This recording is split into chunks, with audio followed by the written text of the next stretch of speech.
Good morning बच्चों। Science class 8 के lesson 1 के अगले भाग की ओर मैं बढ़ रही हूँ, जिसमें आपको व्यापार और वाणिज्य से संबंधित जानकारी प्रदान करनी है। व्यापार का मुख्य अर्थ होता है क्रय विक्रय, खरीदना और बेचना। तो जब कोई व्यक्ति या कोई संस्था किसी अन्य व्यक्ति या किसी अन्य संस्था को सामानों का स्वामित्व, मालिकाना हक, इसको कहते हैं मालिकाना हक, स्थानांतरित करती है, अंतरण करती है, तो उसको हम व्यापार कहते हैं। और ये अंतरण सामान, सेवा या मुद्रा के बदले किया जाता है। और इसका जो चलन लेन देन होता है वो एक नेटवर्क, एक संरचना में किया जाता है, जिसको कि हम बाजार के नाम से जानते हैं। और वाणिज्य क्या होता है? वाणिज्य मुख्यतः होता है धन प्राप्ति के उद्देश्य से वस्तुओं का लेन, खरीद फरोख्त या क्रय विक्रय करना। और लेन देन के विभिन्न तरीके हम जानते हैं, आदिकाल से प्रचलित में हैं। सिक्के थे, धातु के सिक्के थे, हड्डी थी, तमाम चीज़ें थीं जो लेन देन के लिए प्रयोग में की गई। आज अब रुपयों का चलन बढ़ गया है, रुपयों का, पैसों का चलन तो बंद है, रुपयों का चलन है। और इसके माध्यम बहुत से हैं, क्रेडिट कार्ड है, डेबिट कार्ड है। आप जानते हैं इसी क्रम में अब ई व्यवसाय यानी इलेक्ट्रॉनिक व्यवसाय और ई कॉमर्स को ज़्यादा तवज्जो दी जा रही है, ज़्यादा इसको महत्व दिया जा रहा है, ताकि जो व्यापार है उसको सुगम भी बनाया जा सके और पैसों के लेन देन को ज़्यादा पारदर्शी किया जा सके। तो इंटरनेट के माध्यम से जो व्यापार किया जाता है उसी को हम ई व्यवसाय कहते हैं। आप सब बहुत सी कंपनियों के नाम से परिचित हैं, जैसे अमेज़ॉन है, फ्लिपकार्ट है, स्नैपडील है।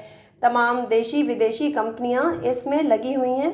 करना क्या होता है कि आपको ऑनलाइन सामान पसंद करना है, ऑनलाइन उसका ऑर्डर देना है। आप चाहें तो उसका भुगतान ऑनलाइन भी कर सकते हैं और आप चाहें तो सामान प्राप्ति के उपरांत आप उसका भुगतान कर सकते हैं।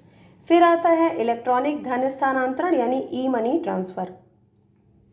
इसके कई माध्यम हैं बच्चों, जैसे कि आप जानते हैं कि इसको विस्तृत रूप में, चूँकि आपके कोर्स का पार्ट नहीं है, इसलिए मैं सिर्फ आपको नाम से परिचित करा रही हूँ, जिससे कल को आप बैंक में जाएं तो आपको ये शब्दावली नई ना लगे।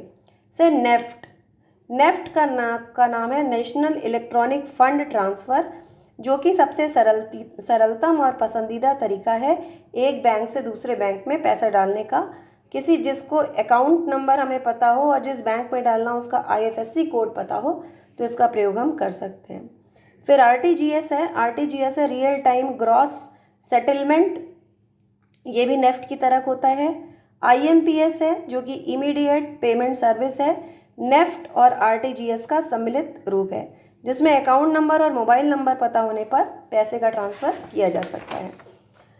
अब हम आते हैं ई गवर्नेंस के ऊपर, जो अगला आपका भाग 9 है, इसमें ई गवर्नेंस है। और ई गवर्नेंस में हमें ये जानना है कि ई गवर्नेंस होता क्या है। देखिए, तमाम सरकार की सेवाएं हैं, तमाम सरकार की योजनाएं हैं, सरकार की सेवाओं को जब इंटरनेट के माध्यम से आम नागरिकों को उपलब्ध कराया जाता है, तो इस प्रणाली को ई गवर्नेंस या ई शासन कहते हैं। आप इसका सबसे अच्छा उदाहरण देख सकते हैं कि अब हम मोबाइल के माध्यम से विद्यालयों की फ़ीस भर सकते हैं, फॉर्म भर सकते हैं। कोई भी फॉर्म आया, नौकरी का फॉर्म आता है, या मान लो किसी स्कूल में दाखिला लेना है, नवोदय विद्यालय में दाखिला लेना है, तो ऑनलाइन फॉर्म भरने की भी प्रक्रिया है। कोई कंपटीशन देने जा रहे हो, ऑनलाइन फॉर्म भर सकते हो। बिजली का बिल, फ़ोन का बिल ऑनलाइन भरा जा सकता है। आय, जाति प्रमाण पत्र आदि, ये सब सुविधा हमें ऑनलाइन उपलब्ध है। यानी हमें इंटरनेट और कंप्यूटर हमारे पास होना चाहिए, मोबाइल होना चाहिए, लैपटॉप होना चाहिए, कुछ भी, तो हम इस सुविधा का लाभ उठा सकते हैं। और इसी को हम ई गवर्नेंस कहते हैं, यानी इंटरनेट के द्वारा सरकार की सेवाओं को आम नागरिक तक पहुंचाना। अब जब सुविधाओं और सूचनाओं को डिजिटलाइजेशन समझते हैं आप लोग, डिजिटल के माध्यम, यानी कि हम जो भी जानकारी इंटरनेट पे उपलब्ध है, जैसे किसी किताब में उपलब्ध है तो हम उसको डिजिटलाइजेशन नहीं कह सकते, लेकिन अगर वो इंटरनेट पे उपलब्ध है तो इसी को हम कहते हैं। जैसे रामायण अगर हमें ऑनलाइन उपलब्ध है तो हम इसको कहेंगे रामायण का digital soft copy, digital form उपलब्ध है। तो बहुत सी हमारी ई लाइब्रेरी भी हैं, ई हॉस्पिटल भी हैं। ये अभी बहुत सफल तो नहीं है, लेकिन ये योजनागत है। फिर इस क्रम में जो अगली शब्दावली है जिससे आपको परिचित कराना है वो है NEGP, जिसका प्रारंभ 18 मई 2005 से हुआ। ये है राष्ट्रीय ई गवर्नेंस योजना, नेशनल ई गवर्नेंस प्रोग्राम, जो कि संपूर्ण भारत में साझा सेवा केंद्र स्थापित करता है।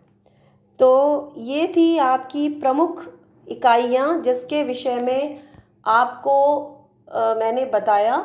और इसी के साथ एक पार्ट रह जाता है, वो है ऊर्जा के क्षेत्र में नवीनतम प्रगति। उसको मैं अगले वीडियो में आपको साझा कर दूंगी।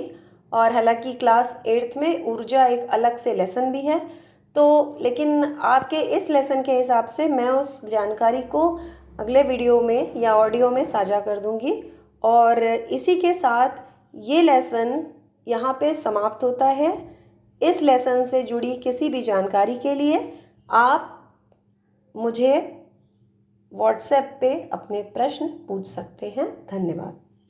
और इसकी फ़ोटो मैं आपको खींच के भेज दूंगी ताकि आप इसे अपनी कॉपी में नोट कर लें। धन्यवाद।